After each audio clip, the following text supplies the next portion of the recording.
ఇక్కడే ఉన్నారు. కడానాయన క్రమశిక్షణ మీరు నేర్చుకోవాల్సింది. మేము ఎవ్వరు కూడా నివారించలేకపోయాం. ఇక్కడ టవర్స్ ఎక్కినప్పుడు ఒక ప్రధానమంత్రిగా ముందు చూపుతో మీరు దిగకపోతే ప్రమాదం వస్తుందని గ్రహించిన వ్యక్తి మన మోదీజీ గారు. అవునా కాదా అని మిమ్మల్ని అడుగుతున్నా. అలాంటి నాయకత్వం ఇక్కడికి వచ్చింది. ఎవరికైనా అనుమానం ఉందా? తమ్ముళ్ళు గెలుపు ఎన్డీఏది. మా యువత ఉత్సాహం చూస్తున్నా,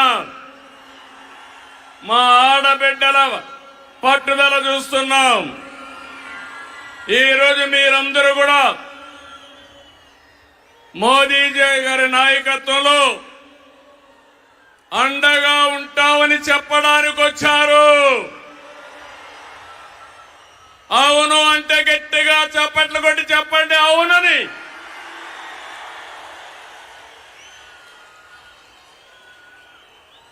ఈ సభలో ముఖ్య అతిథిగా పాల్గొన్న గౌరవ ప్రధాని ప్రగతివాది నరేంద్ర మోదీ గారికి స్వాగతం సుస్వాగతం. 5 కోట్ల తెలుగు ప్రజల తరపున మరొక్కసారి మనస్ఫూర్తిగా స్వాగతం పలుకుతున్నాం. స్వాగతం పలకడం అంటే రాష్ట్రంలో ఇండల్లో ఉండే వారికి కూడా వినపడాలి. గట్టిగా చెప్పాలి చప్పట్ల కొట్టి. Here's how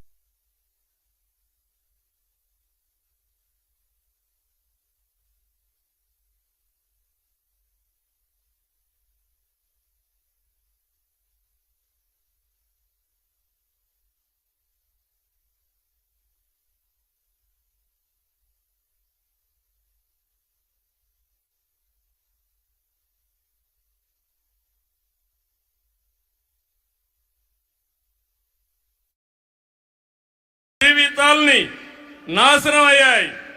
అందుకే ప్రజల గుండె చప్పుడు బలంగా వినిపించడానికి 3 పార్టీలు జట్టయ్యాయి.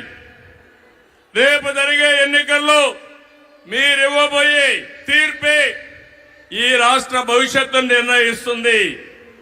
మీ జీవితాలు తీర్చిదిద్దే బాధ్యత మాది.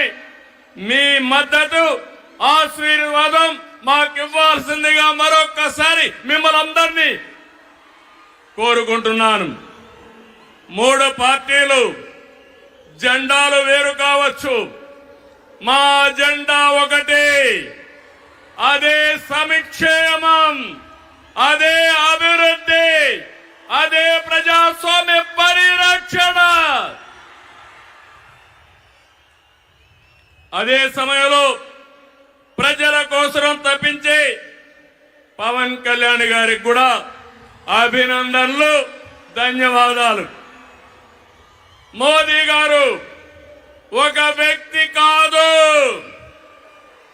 భారతదేశాన్ని విశ్వగురువుగా మారుస్తున్న ఒక శక్తి. అవునా కాదా?